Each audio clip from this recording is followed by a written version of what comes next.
tour de bras. Une voiture ancienne de Poinet-Gamou.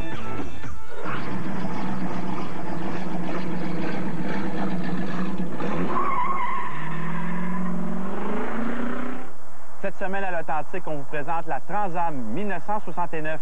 Et on a avec nous notre spécialiste Pontiac, Pierre-Paul. Bonjour Pierre-Paul. Bonjour Éric, ça va bien? Très bien. L'origine du nom Trans-Am? Trans-Am, c'est Trans-Amérique. C'est une série de courses automobiles qui se tient au Canada et aux États-Unis.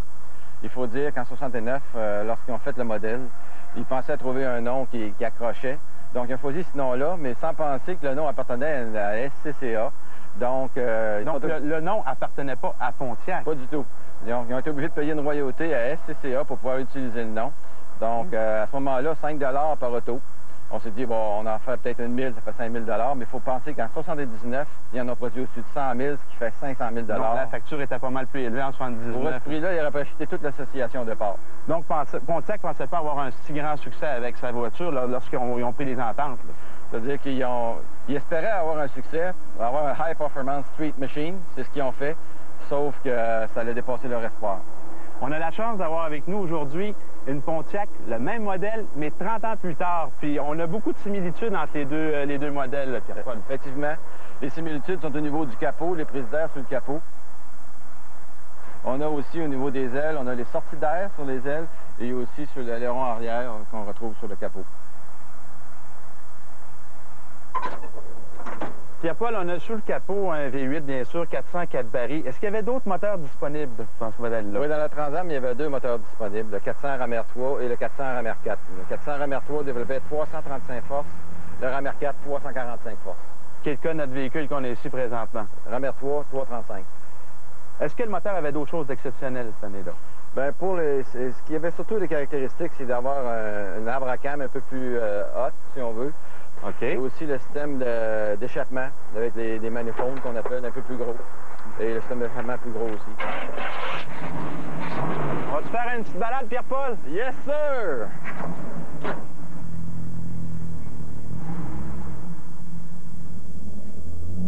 Pierre-Paul, les grandes nuances entre le GTO et le Trans-Am, c'est quoi les différences?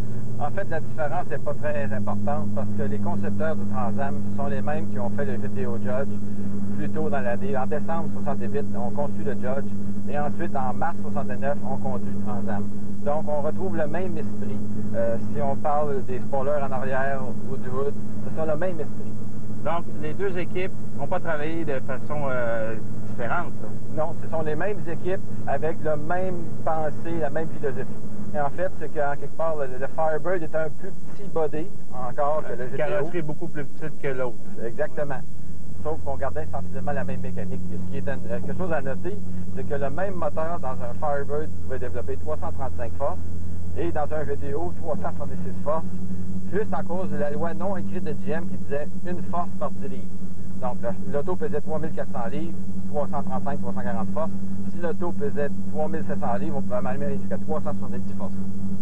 Intéressant. Je veux dire, puis au niveau du prix de vente, ça pouvait se vendre quel prix à l'époque, une voiture comme ça? Celle-ci, environ 5200 $. 5200, puis sa valeur marchande aujourd'hui, en 2002? Entre 30 et 35 000 $. Un autre bon placement pour ceux qui cherchent des bons placements. Là, quand on a le nez fin, on peut avoir des occasions puis faire beaucoup de sous avec ces voitures-là. Je pense que les muscle cars, les baby boomers, y reviennent. L'acheteur type à l'époque d'un véhicule comme ça, c'était qui? Je vous dirais qu'à ce moment-là, les Firebird étaient les plus petits véhicules. On se rappelle les gros Catalina, les gros Bonneville, les gros grandes parisiennes, c'était des gros véhicules. Les Firebird, c'est comme nos Honda Civic d'aujourd'hui dans le temps. Et ses concurrents sur le marché, c'était qui?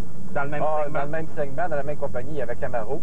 Mais si vous regardez dans les autres compagnies, Plymouth Duster, Mustang, naturellement, était un compétiteur. Tout le monde avait son petit créneau, effectivement, lui. Oui. Pierre-Paul, on est rendu au moment le plus attendu de l'émission. Bien, tu aurais peut-être mieux d'entendre un bout de douette, mon ami. Tu penses? On va suivre ton conseil, on va aller tout de suite un peu plus loin. Oui, parce que je pense que tu es en train de me prévenir que cette voiture-là, je vais faire le saut, là, hein? Oui, c'est mieux d'attendre un bout de droit. Je suis ton conseil. On est dans un bout de doigt parce que les gens à la maison, vous avez hâte de voir partir ça, je suis convaincu. Alors, on se prépare. Tout le monde est prêt en arrière? Bien, nous aussi. On y va.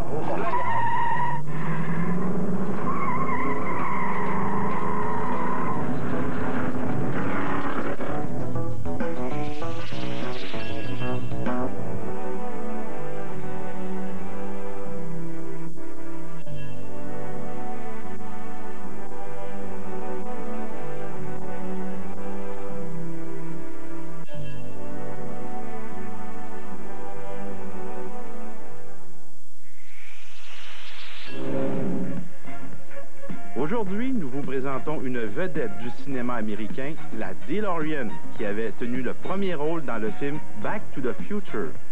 John DeLorean a d'abord complété sa maîtrise en génie automobile au Chrysler Institute en 1952.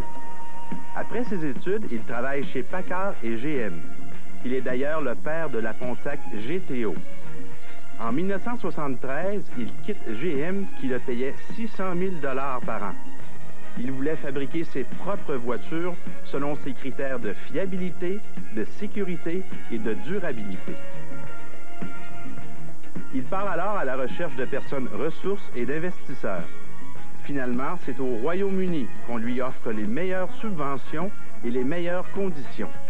Il construit alors son usine dans le nord de l'Irlande. John Z. DeLorean fait appel à Lotus pour la mécanique et la suspension, alors que la compagnie Ital Design s'est concentrée sur le design de la carrosserie. Enfin, en 1981, les 500 premières voitures de pré-production voient le jour et servent à faire une série de tests. En entrant dans l'habitacle, on remarque l'excellent design des sièges. Ils étaient fabriqués de cuir anglais et réputés pour être d'excellente qualité. Sur la DeLorean, tous les équipements sont standards. L'acheteur avait deux choix, la couleur de l'intérieur, noir ou gris, et la transmission automatique ou manuelle.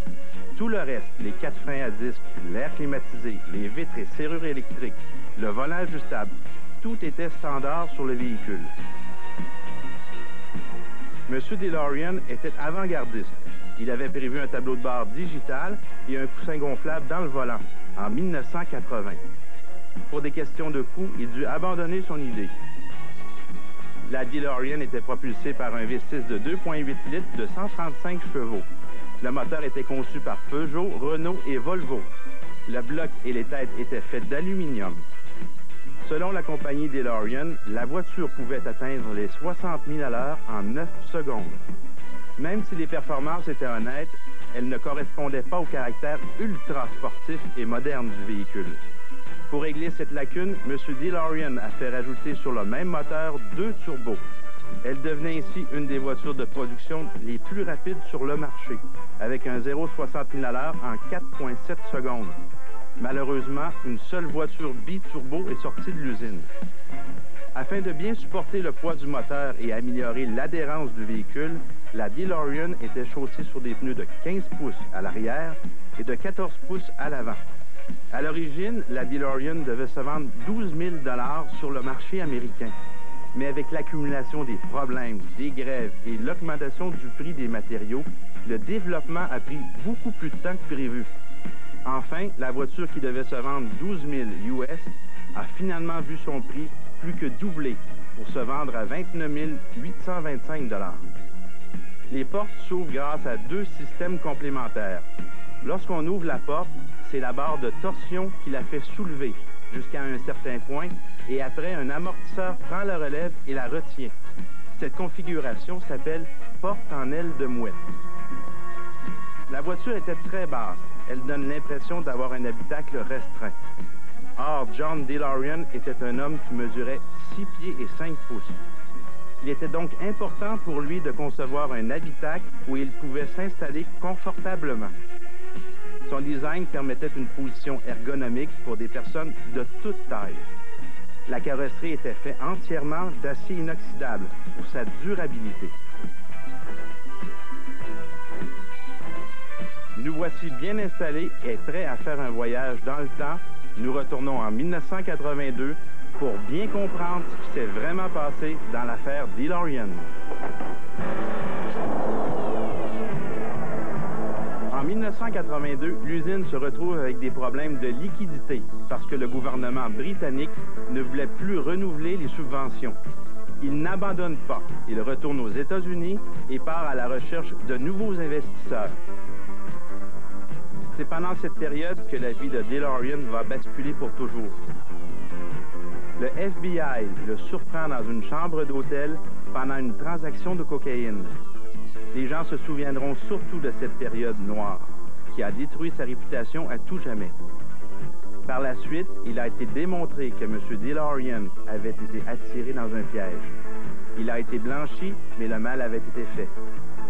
Malheureusement, il découvre que l'épreuve qu'il venait de subir avait coupé tous les ponts. Les investisseurs potentiels avaient peur d'être associés à son nom. John D. DeLorean a dû se rendre à l'évidence, c'était la fin de son rêve qui devait se terminer par un cauchemar bien réel. Les conséquences furent désastreuses pour la compagnie et l'usine dut fermer définitivement ses portes après avoir fabriqué de 81 à 82 inclusivement 8583 DeLorean.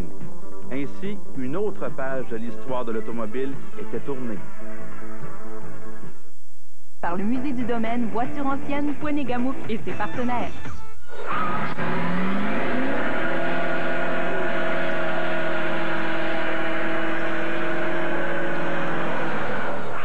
Cette semaine à l'Authentique, on vous présente la Ford Mustang Mach-1 1970 et on a avec nous notre spécialiste en produits Ford. Bonjour Sylvain. Salut Eric. Je sais que c'est toi qui as restauré cette voiture-là, que tu as mis au-dessus de 2000 heures de restauration, mais j'aimerais que les gens à la maison comprennent c'est quoi restaurer une voiture, parce qu'il y a beaucoup de détails. Oui, bien cette voiture principale-là, ce qu'on essaie de faire, c'est de reproduire lorsque l'auto arrive chez le concessionnaire et débarque la vanne. C'était le but principal. Là, on va dans beaucoup de détails. Ah oui, là, c'est les étiquettes, tout ce qui est inscription qu'il y avait lorsque l'auto était neuve, la facture d'origine dans la vitre, le papier de garantie, le plastique sur le siège que le concessionnaire a enlevé avant livraison. Dessous la voiture, même chose, les marques à la craie de la chaîne d'assemblage, c'est vraiment des gros détails. Puis lorsqu'on fait l'assemblage de la voiture, on doit mettre un plastique à l'intérieur des outils pour que lorsqu'on serre les bottes, on ne fasse pas de marque sur les pièces neuves. Ça, c'est du détail, mesdames et messieurs.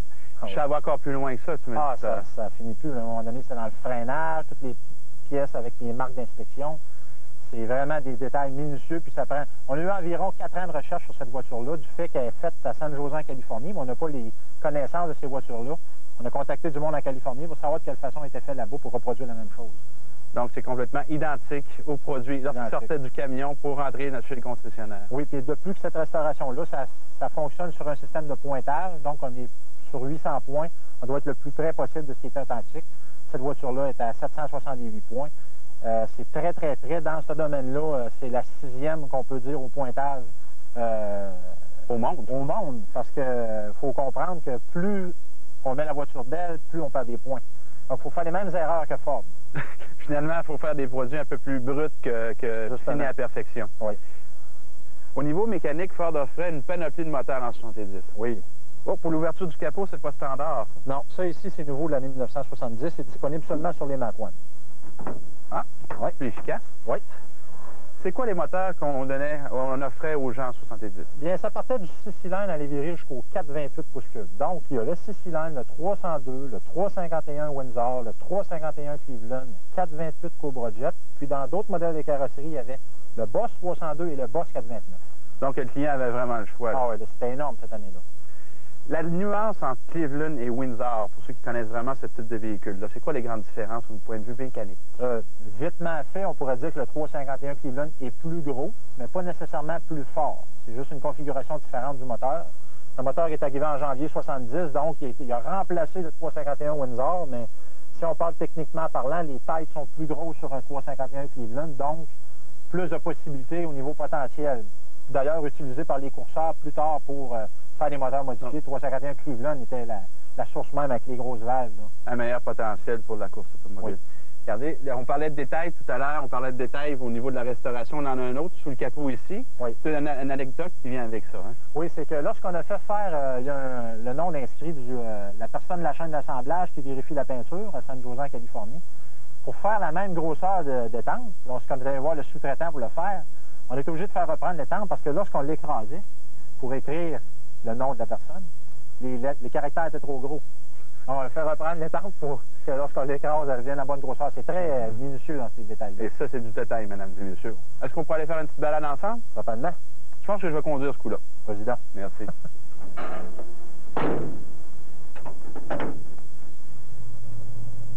Sylvain, les grandes différences entre la nouvelle année modèle 70 dans le Mustang versus l'ancienne, c'est quoi? C'est surtout le fait que les sièges baquets sont rendus standards dans la Mustang, contrairement à 69 qui était en option. C'est les grandes différences aussi. Puis notre Mustang est quand même, la Mach-1 offrait un intérieur différent des Oui, autres. la Mach-1, elle, par exemple, elle a des appliqués de simili-bois partout à l'intérieur, ce qui fait que c'est une voiture sport avec un intérieur luxueux. Puis au niveau de la concurrence, on regarde la concurrence de la Mustang versus une autre compagnie sur le marché. Ils visaient exactement quel marché? Ah, la Chevrolet Camaro, ça c'est certain. C'était vraiment la Camaro. Même, pour faire une anecdote de ça, à l'intérieur même de Ford, lorsqu'ils ont fait le projet de la Mustang Boss 302-70, ils l'appelaient la Z29 pour rapprocher de la Z28. Tu peux dire comment c'était la voiture? De façon interne, à l'intérieur de la compagnie. Oui. Puis sur le marché, ils l'ont appelé Mach-1. Justement. On peut-tu essayer la petite Mach-1? Pas de problème. On y va.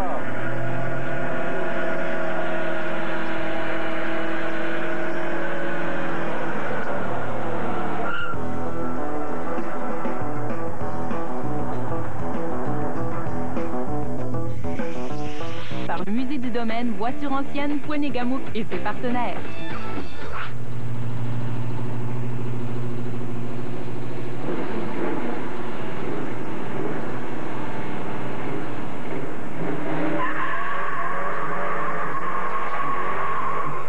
Cette semaine à l'Authentique, on fait découvrir une Ford Mustang unique au monde. Elle a servi au mariage d'un coureur automobile très important. On a avec nous notre spécialiste en produits Ford, Sylvain. Bonjour Sylvain. Bonjour Eric. Notre Boss 429 au servi à quel mariage exactement? Celui de Gilles Villeneuve. Gilles Villeneuve. Oui. Oh, ça lui donne de la valeur, hein? Un petit peu. L'historique du 429, il y a une histoire en arrière de cette voiture-là. Peux-tu nous la raconter? Oui, c'est qu'en 68, Ford avait déjà prévu remplacer leur moteur 427 pour le futur programme de NASCAR. Ils ont mis en développement le moteur 429 HO, nommé à l'époque comme ça. Puis par la suite, une fois que le moteur a été développé, Ford cherchait dans quelle voiture nous allons mettre le moteur, parce que là, il faut comprendre que NASCAR exige 500 voitures de production pour pouvoir homologuer le moteur. Ils n'ont pas le choix. Donc, justement, là, ce qui est arrivé, c'est qu'ils ont proposé la Galaxy au début, mais pour faire un article promotionnel de vente, c'était pas la voiture idéale, parce que qui va acheter une Galaxy avec un moteur 429? Donc, ça s'est tourné vers le président de la compagnie a suggéré, pourquoi pas la Mustang? Il faut que c'était un problème vraiment compliqué du fait que le moteur était trop gros pour la Mustang. Donc, Ford a dû aller en sous-traitance pour faire l'espace nécessaire pour rentrer le moteur 429, qui plus tard a été nommé Boss 429. Si je comprends bien, ils ont conçu le moteur, après ils se sont posé la question où on va mettre le moteur. En plein ça. On va aller voir ça, cette merveilleuse machine. 429, ça développe combien de chevaux? Un 429, ça développe 375 chevaux à 5200 tours. OK, on parle des lignes majeures, là. Ah oui, là, c'est majeur. Sylvain, c'est quoi les modifications que Ford a faites pour rentrer son bloc moteur dans ce véhicule-là? Bon, en partant, il faut comprendre que le moteur, il y a 32 pouces pour 28 pouces de disponible. Donc, ils ont dû tasser les tourelles de suspension ici et les couper pour être capable d'avoir assez d'espace pour rentrer le moteur et en même temps modifier la suspension pour descendre la Mustang un pouce plus bas que les autres Mustangs pour aider au handling. Le moteur 429 est reconnu comme un moteur qui développe énormément de puissance. On parle de combien de chevaux dans ce cas-ci? Dans la version de course, c'est vraiment au-delà de 500 chevaux, mais la version de rue avait été diminuée à 375 chevaux. Ce qui est quand même appréciable là, dans une voiture de ce gabarit-là. Oui. Puis niveau sonorité, tu me l'as répété plusieurs fois, le son de ce moteur-là, c'est vraiment exceptionnel. Puis on va le faire tourner tout de suite pour faire écouter aux gens à la maison le bruit qui sort de ça. Ce sera pas long, là. Soyez patient, on vous passe ça tout de suite. Sylvain, j'en ai entendu, viens, on va essayer ça tout de suite. Sylvain, au niveau du comportement routier, une Boss 429 versus une Mustang ordinaire, c'est quoi les grandes différences? Bien, Ford a baissé la suspension d'1 pouce. Déjà, ça l'aide beaucoup pour empêcher le sous-virage. Et ont additionné à l'arrière une barre stabilisatrice de 5/8 de pouce. Ça aussi pour aider beaucoup dans les virages serrés. Donc la voiture est beaucoup plus agile, plus sportive. Ah oui, d'ailleurs, c'était à l'époque reconnu comme étant une des voitures avec le meilleur handling. J'ai remarqué aussi à l'intérieur, il y a des boiseries. C'est un intérieur de luxe, ça, pour les Ford. C'est la version qu'ils appellent semi-de-luxe dans les livres de Ford. C'est que les appliqués de Mach-1 sont la version de luxe du tableau de bord. Puis tout ce qui est le reste, c'est le standard, comme dans une Mustang de base. Et il y a un petit levier ici qui est peu commun. Peux-tu expliquer aux gens à quoi ça sert? Oui, c'est que la Boss 429 était d'origine avec un ratio différentiel de 3,91 en 1, ce qui fait que le moteur tournait environ 3300 à 3500 tours à 60 000 à l'heure.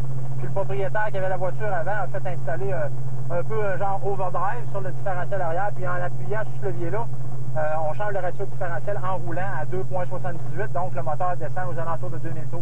Ce qui permet d'avoir une économie d'essence et moins de bruit à l'intérieur. Justement, oui. Puis des Mustangs comme celui-là, on en a produit combien? Ford en a fait seulement 499 pour être légal pour le NASCAR, ce qui est environ 300 véhicules de moins qu'en 1969. Une bonne différence entre les deux. Oui, bien c'est ça. Ils se sont aperçus que la demande pour la Boss 429 avait diminué, donc ils se sont contentés de faire le minimum de production juste pour être légal pour le NASCAR.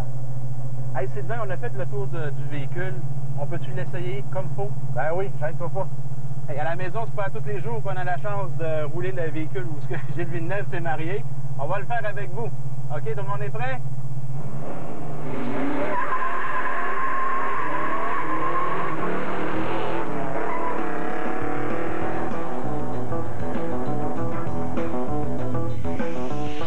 Domaine Voiture Ancienne, Poinet-Gamouk et ses partenaires.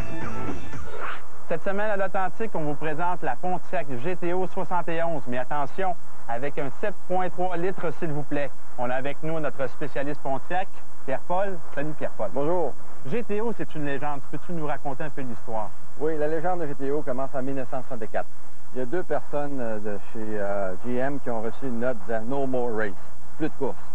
Donc, si on dit « il faut créer autre chose », on va créer une High Performance Street Machine. Donc, en fait, plus petite carrosserie, plus gros moteur. C'est la philosophie des muscle cars. Exactement. C'est le début. Exactement. Le début des muscle cars en 1964. On dit il faut créer une activité dans la rue. Et en fait, ça s'est tellement bien passé, c'est qu'on avait planifié d'en faire 5000 unités au départ. Et au mois de janvier, il y en avait 10 000 de fabriqués et les listes d'attente attendaient. Et cette année-là, ils en ont vendu 32 500. Ça, c'est ce qu'on appelle atteindre ses objectifs. Très bien atteint. Le nom GTO signifie quoi exactement? Oh, Gran Turismo Omologato. Ça sonne un peu italien, ça. C'est très italien. En fait, la première GTO est une Ferrari GTO. Et Pontiac a copié le nom, Pontiac GTO. Ça paraissait bien. Et pour notre muscle car, c'était parfait. J'imagine au niveau mécanique, il y a des petites différences avec Ferrari. On va aller voir ça ensemble. Oui, beaucoup plus de pouces cubes. Je vais aller partir de la voiture. Peux-tu ouvrir le capot? Avec plaisir.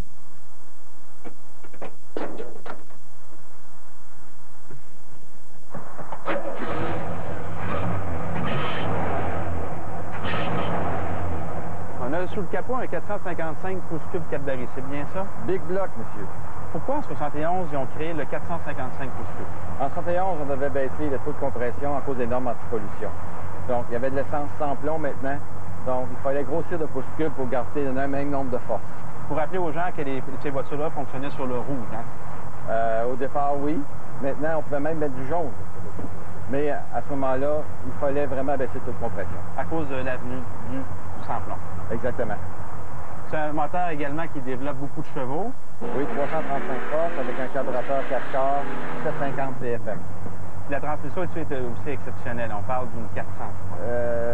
Les Turbo 400, c'était une transmission automatique. Cette voiture-là est une 4 vitesses, donc c'est une transmission Muncie M22. C'est les deux choix qu'on avait à l'époque. Exactement.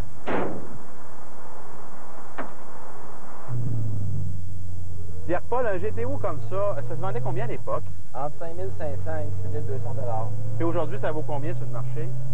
Environ à 30 et 35 000 $ US. Ça, c'est un autre bon placement, ça. C'est un très bon placement. Puis, on voit souvent The Judge sur la carrosserie. Ça signifie quoi exactement? Le Judge, c'est un package écono. Comme dans Chrysler, on avait les Roadrunner. Oui. Dans Pontiac, ils ont créé un package de Judge qui faisait avoir certaines options qui venaient dans un package. Donc, par exemple, le spoiler sur la valise, le 455 à chaud, les décals sur la voiture. Ça venait automatiquement avec un Judge. Le Judge, on le traduit, c'est le juge. Ça veut dire c'est celui qui prime sur la route. Ça veut dire que c'est lui qui décide. Absolument. Puis la nuance entre le 455 et le 454, c'est quoi la différence entre les deux moteurs? Bon, le 454, c'est dans la division Chevrolet et le 455, c'était dans Pontiac. La différence importante, c'est souvent au niveau du torque et la façon que le moteur est construit. Le moteur Chevrolet a moins de stroke, mais le bore, quand on dit le bore, la grosseur du piston est plus grande. Sur un 455 Pontiac, le moteur révolutionne moins parce qu'on a beaucoup de stroke. Donc la stroke là-dessus est 4,21, c'est quand même une stroke assez longue.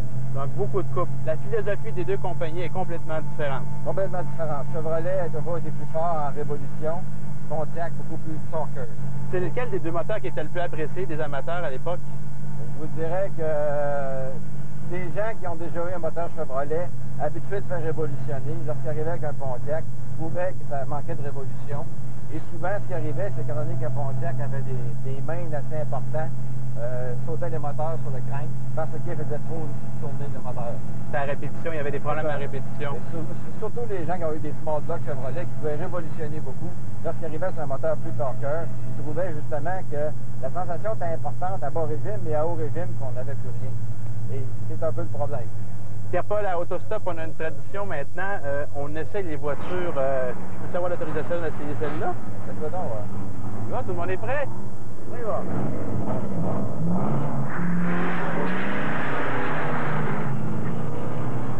Oula, il y a de la chance là-dedans. Pierre-Paul, merci infiniment pour le tour. Ça fait plaisir. C'est très apprécié. C'est par le Musée du Domaine, Voitures anciennes, Poinégamouk et ses partenaires. Cette semaine à l'Authentique, on vous présente la merveilleuse Plymouth Barracuda 1974. Et on a avec nous notre spécialiste en muscle car, Michel Poulain. Salut Michel. Salut Eric. Ça va bien? Ben oui, toi? Oui. Notre Barracuda 74, qu'est-ce qu'il y a de spécial ce véhicule-là? Ben d'abord, il faut souligner que c'est la dernière année de production. 1974, c'est la dernière année de production de la Barracuda. Celle-ci, elle est équipée du 360 pouces cubes, ce qui en fait une voiture très rare. Combien d'unités ont été produites? 85. 85. Ouais. Là, c'est le déclin des muscle cars 74. Oui, même je dirais que ça a débuté un peu avant. Là. C'est causé principalement par quoi? C'est le marché ou la crise du pétrole qui a fait La crise tomber? du pétrole et le marché en tant que tel, là, les Américains se sont tournés plus vers les voitures économiques, là, avec les taux d'assurance plus élevés au début des années 70. Là, ça a été la fin un peu des muscle cars. Puis elle a comme une particularité également, c'est que tu m'as dit que au niveau du moteur, la personne avait acheté un Barracuda et avait mis un moteur de CUDA dans le véhicule. Exactement. Ben, à l'usine, probablement que la personne qui a commandé cette voiture-là voulait sauver au niveau des assurances. On sait que les taux d'assurance avaient augmenté beaucoup dans les années 70. Alors, pour pouvoir avoir un muscle car et sauver sur les assurances, cette personne-là a commandé un Barracuda avec le moteur de la CUDA 360. Puis pour monsieur, madame, tout le monde, la grande différence entre le CUDA et le Barracuda, parce que pour bien des gens, c'est la même chose. C'est quoi la grosse différence? Extérieurement, c'est assez difficile à situer. Par contre, c'est au niveau de la mécanique, justement, là, que c'est totalement différent. La Barracuda, le moteur standard, c'est le 318 pouces cubes, tandis que la CUDA est offerte avec le 318, mais aussi le 360 haute performance. Au niveau de l'aménagement intérieur, c'était différent. C'est différent aussi. Oui, tu as le rallye dash, qu'on appelle, là, avec le tachomètre et toutes les choses nécessaires pour l'instrumentation. Finition en boiserie. C'est plus luxueux à l'intérieur. Un plus gros moteur, plus de luxe, grossièrement, c'est ça. Si on peut situer, c'est un peu l'équivalent de la Z28 de Chevrolet. Tu avais le Camaro de base et tu avais la Z28, là, qui était le muscle car de l'époque. De l'époque. On va voir le moteur? Oui, Eric.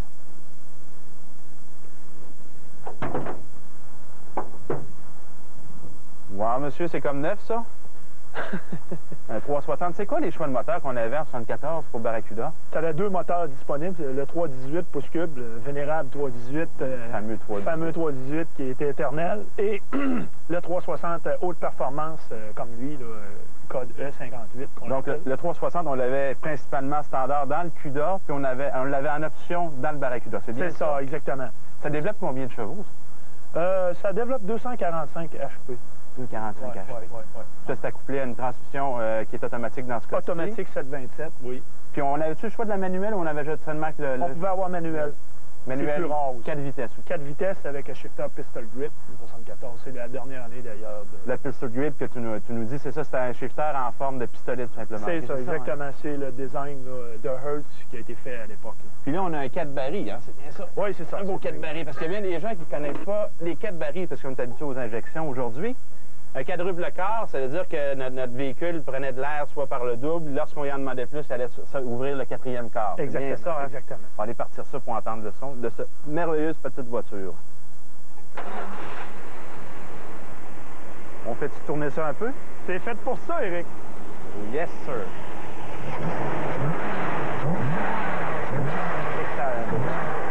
Ah, on est mieux pour aller essayer ça, Michel. Je pense que oui, hein? Ouais, moi, là... Il nous attend.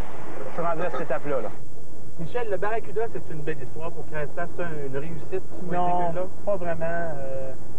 Lorsque Chrysler est arrivé avec sa nouvelle Barracuda en 70, Le marché était déjà à son déclin à l'époque. Alors, C'est causé par quoi le déclin du marché des morceaux de corps? l'embargo en Arabie Saoudite, La crise du pétrole. La crise du pétrole, autrement dit, et les taux d'assurance très élevés pour les propriétaires de Barracuda. D'ailleurs, plusieurs se sont tournés vers la Duster 340, ce qui a nuit aux ventes de Barracuda énormément. En 74, Barracuda avait combien de moteurs de disponibles? Deux, seulement que deux. 318 et le 360 pouces cubes qu'on a ici. 360, les gros moteurs. Oui, on a le moteur haute performance de 1974. Ça développait combien de chevaux? 245 HP. Oui, oui. Est-ce que je peux les essayer, tes chevaux? Ben oui, c'est le temps. Essaye-le. Ça va même me faire plaisir, monsieur. Ah, je suis convaincu. Maudit.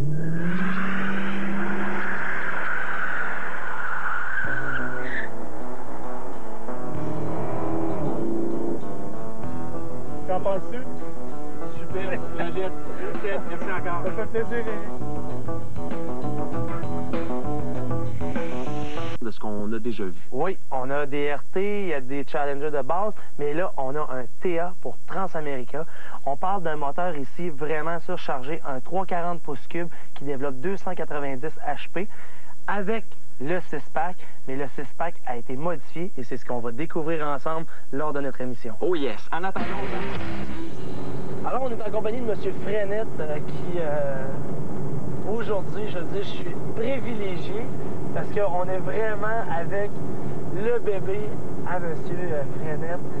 M. Frenette, contez-moi l'histoire de votre bébé parce que c'est votre premier véhicule à vie.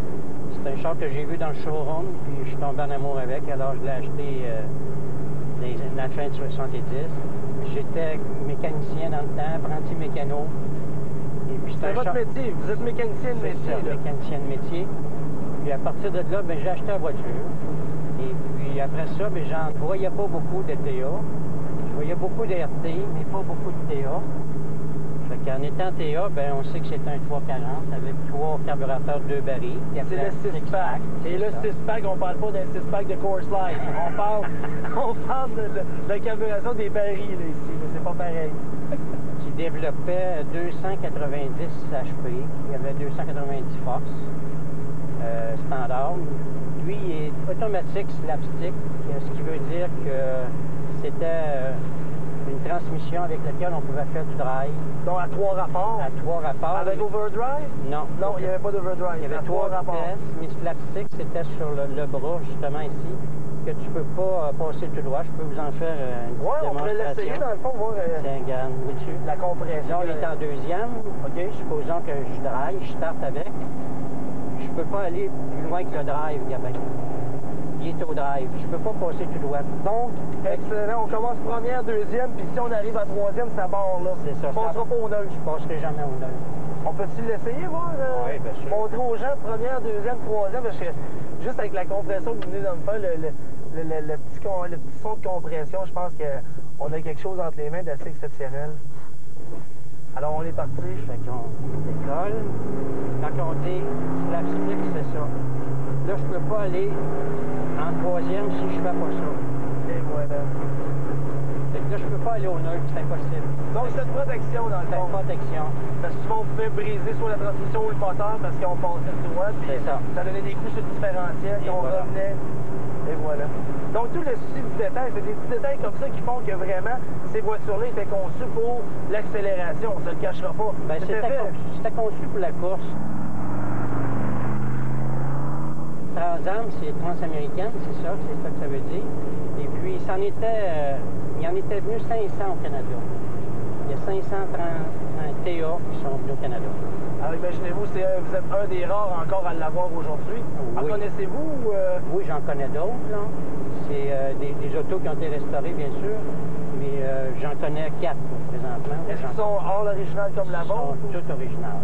Comme la vôtre? Très belle voiture. Mais c'est pas des messieurs qui l'ont eu comme vous à partir de 1970 et qui les ont gardés là jusqu'en 2004? Ça, j'en connais pas. Parce qu'on parle d'une histoire d'amour de 34 ans. 34 ans. Le divorce là-dessus est impossible. Là. Il arrivera ce qui arrivera là, à la vieille comme à la mort. Là. On parle de combien de milles présentement? 42 120. En 34 ans? En 34 ans. C'est pas des records. Non, c'est... C'est pas des records.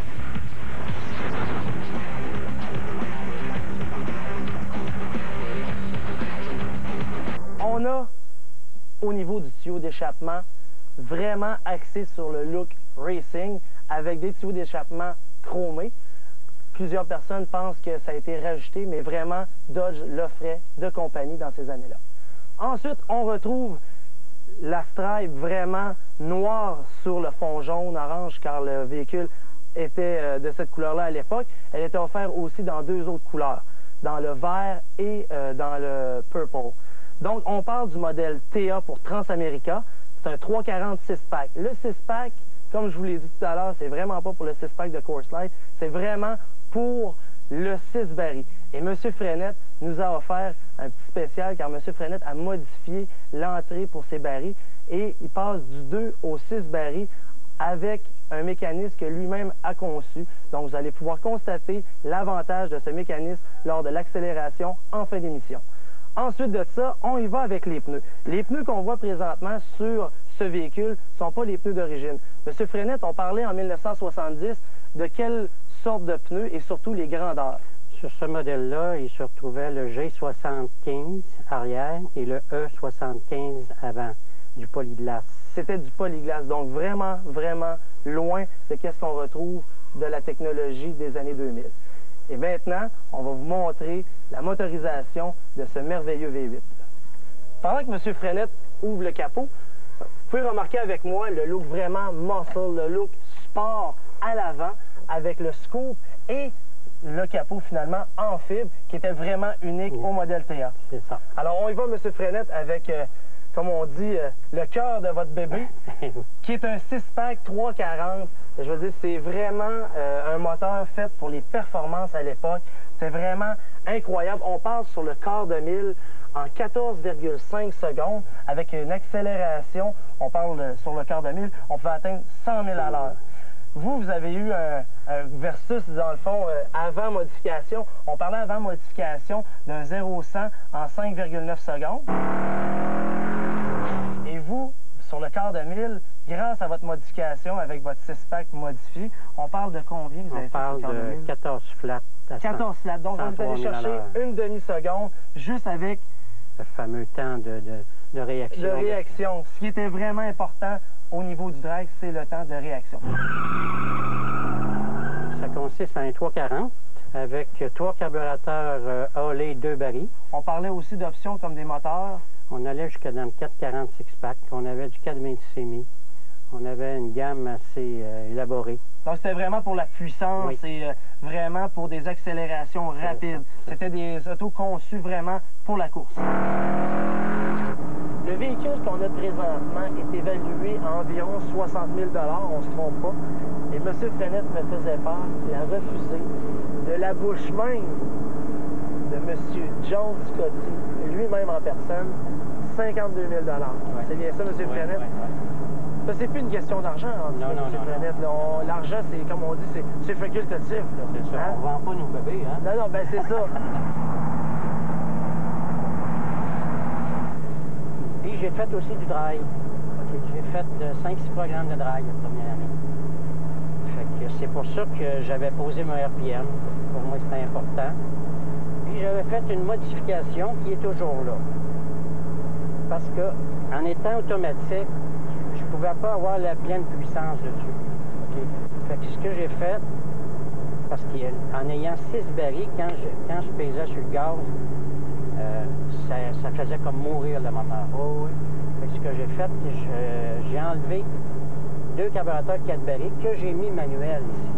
Vous êtes en train de me dire que ça veut vous avez eu une restriction dans le fond pour compresser, pour avoir plus de compression finalement? Non, pas plus de compression, mais plus d'accélération. Plus d'accélération, Fait que quand je décollais, quand que je startais, je pouvais starter sur 2 barils. Quand mon RPM était à 2500 tours, là, je tirais sur ma planche, comme ça. Mais là, je vais juste tirer un peu. Oui. Avez-vous entendu ça? Avez-vous entendu ça? Puis là, ben, j'emmenais mes 4 autres barils. Incroyable! Ouais. Refaites-moi là un petit peu, refaites-moi là encore. On va aller sur le bout de doigt. On va entendre le gars. On va entendre d'être sur un bout de doigt. Hey, je pense, c'est incroyable, hein? C'est automatique? Ben, c'était la seule façon que j'avais trouvée pour être capable de faire un peu de drive. Et on va essayer vraiment avec la version drive de M. Frenette.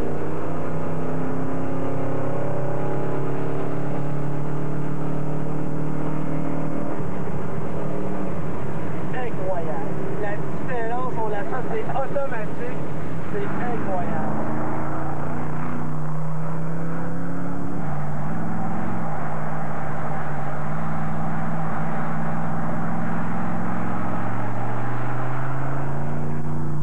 On dira ce qu'on voudra, qu'on soit pro Chrysler ou qu'on soit pour Chrysler, c'est une pièce unique qui a été faite à pas beaucoup d'exemplaires et qui nous offre une accélération digne, qui est représentative des muscle cars des années 70. Oui.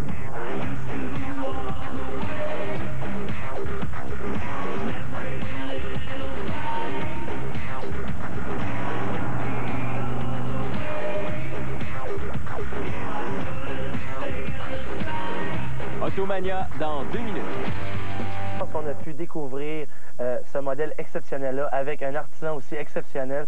On vous en remercie infiniment d'avoir partagé votre passion, vos rêves avec nous. Et c'est grâce à des gens comme M. Frenette que les muscle cars au Québec se sont développés comme ça. Et la bonne nouvelle, c'est qu'on va embarquer dedans l'auto musclé maintenant. Yes. Soyez là la semaine prochaine. Merci d'avoir été là. Rendez-vous pour une autre édition d'Automania. Bye bye tout le monde. Bye.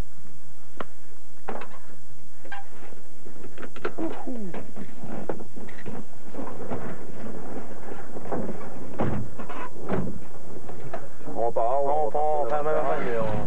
Ah ouais, on va mettre ça sur le 2 barils. Donnez-moi une rince, là.